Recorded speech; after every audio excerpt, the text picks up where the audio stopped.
ആലിലും കമ്മ്യൂണിക്കേഷൻ്റെ പുതിയൊരു വീഡിയോയിലേക്ക് സ്വാഗതം. ഇന്നത്തെ വീഡിയോ നോക്കാൻ വേണ്ടി പോകുന്നത് എങ്ങനെയാണ് SSCക്ക് വേണ്ടിയിട്ട് രജിസ്റ്റർ ചെയ്യുന്നതെന്നാണ് കേട്ടോ.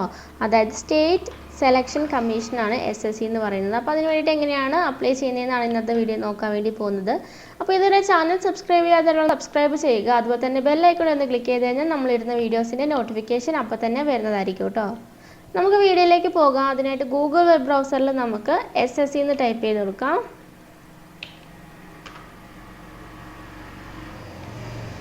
നമുക്കിങ്ങനെ ഓപ്പൺ ആയിട്ട് വരുന്നുണ്ടാവും. Government of India staff selection commission എന്ന് പറഞ്ഞിട്ട് വരുന്നുണ്ടാവും കേട്ടോ. അപ്പോൾ നമുക്കിവിടെ ലോഗിൻ ഓർ രജിസ്റ്ററിന് കാണാൻ വേണ്ടി പറ്റും. ഇപ്പോൾ ഇതിപ്പോൾ അപ്ഡേറ്റ് ആയിട്ടുള്ള വെബ്സൈറ്റ് ആണ് കേട്ടോ. അപ്പോൾ നമുക്കിവിടെ ലോഗിൻ ഓർ രജിസ്റ്ററിന് കാണാൻ വേണ്ടി പറ്റും. അവിടെ ക്ലിക്ക് ചെയ്ത് കൊടുക്കാം.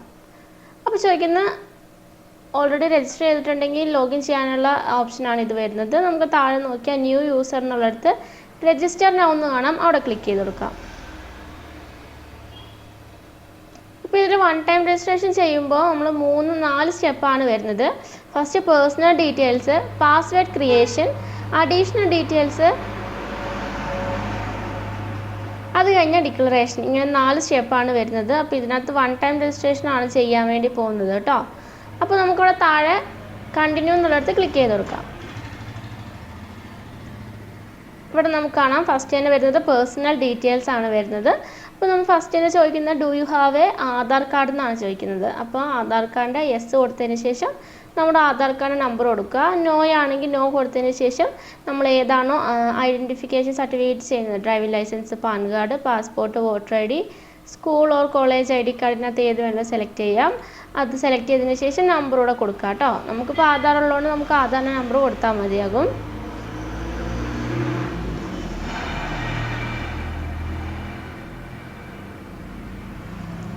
അടുത്ത ചോദിക്കുന്ന കാൻഡിഡേറ്റിൻ്റെ നെയിമാണ്. അപ്പോൾ നമ്മുടെ എങ്ങനെയാണോ മെട്രിക്കുലേഷൻ സർട്ടിഫിക്കറ്റിലുള്ളത് അതുപോലെ തന്നെ വേണം നെയിം കൊടുക്കാൻ വേണ്ടിയിട്ട്. അതിനുശേഷം വെരിഫൈ കാൻഡിഡേറ്റ് നെയിം എന്നുണ്ട്. അപ്പോൾ നമ്മൾ എൻ്റെ ഡീറ്റെയിൽസ് എൻ്റർ ചെയ്യുമ്പോൾ ഇതിനകത്ത് 2 പ്രാവശ്യം നമ്മൾ എൻ്റർ ചെയ്ത് കൊടുക്കേണ്ട ആവശ്യമുണ്ട് കേട്ടോ. അപ്പോൾ ഒന്നുകൂടെ എൻ്റർ ചെയ്ത് കൊടുക്കുക. പിന്നെ ചോദിക്കുന്നത് have you ever change your name ചോദിക്കുന്നത്, നമ്മൾ പേരെന്തെങ്കിലും ചേഞ്ച് ചെയ്തിട്ടുണ്ടോ എന്ന് ചോദിക്കുന്നുണ്ട്. ഉണ്ടെങ്കിൽ മാത്രം ആ ന്യൂ നെയിം എൻ്റർ ചെയ്ത് കൊടുക്കുക. അതുപോലെ തന്നെ വെരിഫൈയും ചെയ്ത് കൊടുക്കുക. അടുത്ത ജെൻഡറാണ്. ജെൻഡർ സെലക്ട് ചെയ്ത് കൊടുക്കുക. 2 പ്രാവശ്യം ചെയ്ത് കൊടുക്കുക. പിന്നെ വരുന്നത് ഡേറ്റ് ഓഫ് ബർത്ത് ആണ്. അപ്പോൾ ഡേറ്റ് ഓഫ് ബർത്ത് സെലക്ട് ചെയ്ത് കൊടുക്കുക. ശേഷം ഫാദറിൻ്റെ നെയിമാണ് ചോദിക്കുന്നത്, അത് എൻ്റർ ചെയ്ത് കൊടുക്കുക. മദറിൻ്റെ നെയിം വരുന്നുണ്ട്, അതും കൂടെ എൻ്റർ ചെയ്ത് കൊടുക്കുക. എല്ലാം ചെയ്തതിന് ശേഷം വെരിഫൈ ചെയ്യണം കേട്ടോ. 2 പ്രാവശ്യം നമ്മൾ എൻ്റർ ചെയ്ത് കൊടുക്കേണ്ട ആവശ്യമുണ്ട്. അടുത്ത ചോദിക്കുന്നത് നമ്മുടെ 10ാം ക്ലാസ്സിൻ്റെ എഡ്യൂക്കേഷൻ ബോർഡ് ഏതായിരുന്നു എന്നാണ്. അപ്പം ഏതാണെന്ന് നോക്കിയിട്ട് നിങ്ങൾ ഏതാണോ പഠിച്ചത് അത് സെലക്ട് ചെയ്ത് കൊടുക്കുക. അപ്പോൾ കേരള ബോർഡാണെങ്കിൽ Kerala board of public examination ഉണ്ടാവും.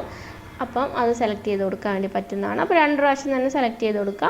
അതിനുശേഷം നമ്മുടെ SSLCൻ്റെ റോൾ നമ്പറാണ് ചോദിക്കുന്നത്. അപ്പോൾ നമുക്കിവിടെ റോൾ നമ്പർ എൻ്റർ ചെയ്ത് കൊടുക്കാം. അടുത്ത് പറയുന്നത് ഇയർ ഓഫ് പാസിംഗ് ആണ്. ഏത് ഇയറിലാണ് നമ്മൾ പാസ് ഔട്ട് ആയെന്നാണ് ചോദിക്കുന്നത്. അപ്പോൾ ഇയർ സെലക്ട് ചെയ്ത് കൊടുക്കുക. പിന്നെ നമ്മുടെ ഏറ്റവും ഹയസ്റ്റ് ക്വാളിഫിക്കേഷൻ ഏതാണെന്നാണ് ചോദിക്കുന്നത്. ഇപ്പോൾ 10th ആണോ അതോ +2 ആണോ ഡിപ്ലോമയാണോ ഗ്രാജുവേഷനാണോ പോസ്റ്റ് ഗ്രാജുവേഷനാണോ PhD ആണോ എന്നൊക്കെ ചോദിക്കുന്നുണ്ട്. അപ്പോൾ ഏതാണെന്ന് വെച്ചാൽ നിങ്ങളുടെ അത് സെലക്ട് ചെയ്ത് കൊടുക്കുക. 2 പ്രാവശ്യം സെലക്ട് ചെയ്ത് കൊടുക്കുക കേട്ടോ. അടുത്ത് ചോദിക്കുന്നത് ക്യാൻഡിഡേറ്റിൻ്റെ മൊബൈൽ നമ്പറാണ്. അപ്പോൾ ഈ മൊബൈൽ നമ്പറൊക്കെ നമ്മൾ കറക്റ്റായിട്ട് തെറ്റാതെ വേണം എൻ്റർ ചെയ്ത് കൊടുക്കാൻ വേണ്ടി. കാരണം നമുക്ക് OTP വരുന്നതായിരിക്കും. പിന്നെ നമുക്കിത് സംബന്ധിച്ച് എന്ത് നോട്ടിഫിക്കേഷൻ വരുന്നത് നമ്മുടെ മെയിൽ IDയിലോട്ടും അതുപോലെ തന്നെ ഫോൺ നമ്പറിലോട്ടും ആയിരിക്കും. അപ്പോൾ ഫോൺ നമ്പറും മെയിൽ IDയും കൊടുക്കുന്ന സമയത്ത് കറക്റ്റായിട്ട് ചെക്ക് ചെയ്തിട്ട് തന്നെ കൊടുക്കാൻ വേണ്ടി ശ്രദ്ധിക്കുക കേട്ടോ. അപ്പോൾ ആദ്യം ഫോൺ നമ്പർ എൻ്റർ ചെയ്ത് കൊടുക്കുക. അപ്പോൾ നമുക്കിവിടെ OTPൻ്റെ ഓപ്ഷൻ വരുന്നതായിരിക്കും. അതിനുശേഷം ക്യാൻഡിഡേറ്റിൻ്റെ ഇമെയിൽ ID എൻ്റർ ചെയ്ത് കൊടുക്കുക. ഞാൻ ജസ്റ്റ് ഒന്ന് ചെയ്ത് കാണിക്കാം.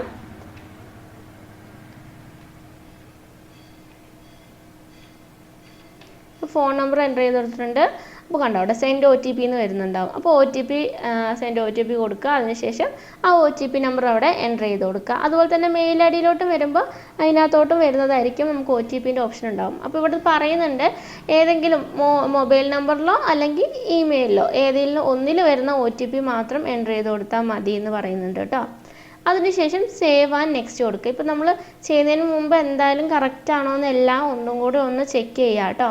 നമുക്ക് ഇതിൻ്റെ ഇടയ്ക്ക് എഡിറ്റ് ഓപ്ഷൻ ഉണ്ടെങ്കിൽ പോലും നമ്മൾ ഒന്ന് ചെക്ക് ചെയ്തിട്ട് തന്നെ നമ്മൾ സബ്മിറ്റ് ചെയ്യാൻ വേണ്ടി നോക്കുക. അപ്പോൾ സേവ് ചെയ്തതിന് ശേഷം അടുത്ത വരുന്ന പാസ്വേഡ് ക്രിയേഷനാണ്. അപ്പോൾ നമുക്ക് ഇഷ്ടമുള്ള ഒരു പാസ്വേഡ് ക്രിയേറ്റ് ചെയ്യാൻ വേണ്ടി പറ്റുന്നതാണ്. ക്യാപിറ്റൽ ലെറ്റേഴ്സും അതുപോലെ തന്നെ നമ്പേഴ്സൊക്കെ ഉപയോഗിച്ചുകൊണ്ട് നമുക്കൊരു പാസ്വേഡ് ക്രിയേറ്റ് ചെയ്യാൻ വേണ്ടി പറ്റുന്നതാണ്.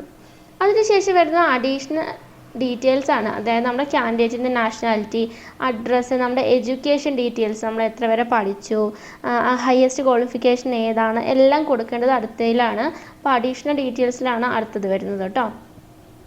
അതോടെ കംപ്ലീറ്റ് ചെയ്തതിന് നമുക്ക് അടുത്തത് വരുന്ന ഡിക്ലറേഷനാണ്. അപ്പോൾ ഡിക്ലറേഷനിൽ നമുക്ക് വരുന്നത് ഇതെല്ലാം ട്രൂ ആണെന്ന് പറഞ്ഞാൽ നമ്മുടെ ഒരു ഡിക്ലറേഷനാണ്. അപ്പോൾ അതിന് മുമ്പ് നമ്മൾ കൊടുത്ത എല്ലാ ഡീറ്റെയിൽസും ഒന്ന് കറക്റ്റ് ആണോ എന്ന് ചെക്ക് ചെയ്ത് നോക്കുക. എന്നിട്ട് നെക്സ്റ്റ് പോയതിന് ശേഷം ലാസ്റ്റ് നമുക്ക് ഡിക്ലറേഷൻ ചെയ്യാൻ വേണ്ടി പറ്റുന്നതാണ് കേട്ടോ.